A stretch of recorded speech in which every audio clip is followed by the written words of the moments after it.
If you struggle with setting boundaries and your life has become unmanageable, please listen up as I share my take on it and how to do some of these boundary settings and why we need to do it and what drives us. Please listen up as I share and then read a passage from Language of Letting Go. Hi, my name is Patty, and I help people find those unconscious, unloving parts of themselves and help change them into more conscious and loving parts of themselves so we can have a more loving and united world. It's my mission, and I'd love for you to join me on it. So, for me, setting boundaries was something brand new to me. I had no idea what it was about. And what drove me to not have boundaries was number one, a high tolerance for pain. I had a therapist once tell me that I had the highest tolerance of abuse and pain than anybody she knew. So that told me that I didn't have any boundaries. Number two, my need for approval. If I could get you to like me, I would do anything, so I could get your approval or validation. My fear of being abandoned also drove me to not having boundaries, because the fear of not having you in my life or this organization in my life or you cutting me out of my life was like having death itself. That fear overtook me and I had no boundaries. Another thing that I would do is just be so afraid of people and authority figures. My fear of authority figures kept me doing things that I did not want to do because I was afraid of abandonment. So all of these things, if you have any of these in your life, I promise you, you need to set some boundaries. I worked for an organization for about a minute this year. And one of the striking things that I found about them is they had zero boundaries. And they kind of got upset with me because I said, just say no. And it was so painful for them that they could not even understand it. And the reason why I kept saying just say no, they kept adding projects without the infrastructure underneath it, without the people underneath it, without the systems in place to make them efficient, to make them valuable in the community. And so what happened was, because I said no, and not in a nice way, they were like, no, that's not going to work for us.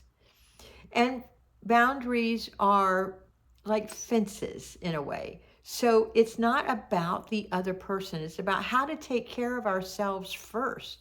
What is it that we need? And if you have a deprivation of love background in your history, it's going to be difficult for you to set boundaries. If you have trauma in your background, it's going to be difficult for you to set boundaries. But I'm going to give you a couple of hints, couple of techniques that may help you. The first technique is really effective, and it's called saying no. Just say no.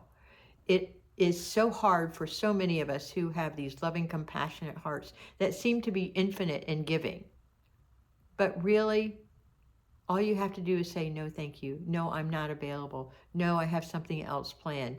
No, I'm not. And then what will happen, what's happened to me even recently, when I said, no, I'm not available, I want to, whatever it was, this person was just keeping at it. Like she would not give up, like a salesperson, my little shit stirrer that I was referring to. And so what I did would just say, no, I'm not available, and be a broken record.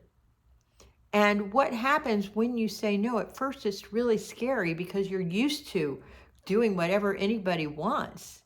Well, that's what it was for me.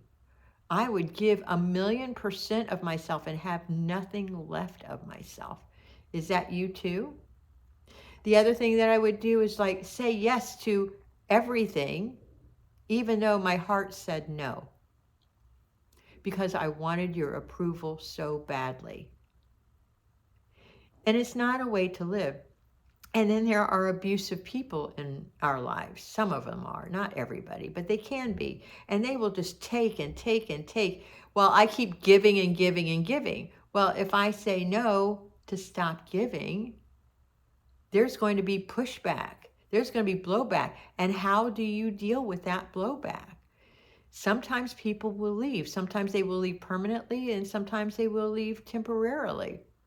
But if you take care of yourself first, what is it that I need? I need a break. I don't need to be attending this party. I don't need to be giving this party.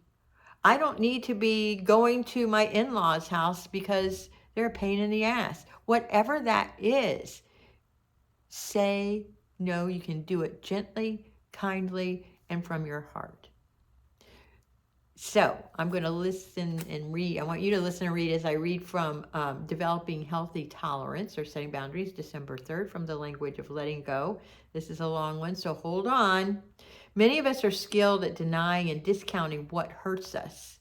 We may endure a particular situation, telling ourselves repeatedly, it's not that bad. We shouldn't be so demanding. I'll change any day. We should be able to live with it if it doesn't annoy us.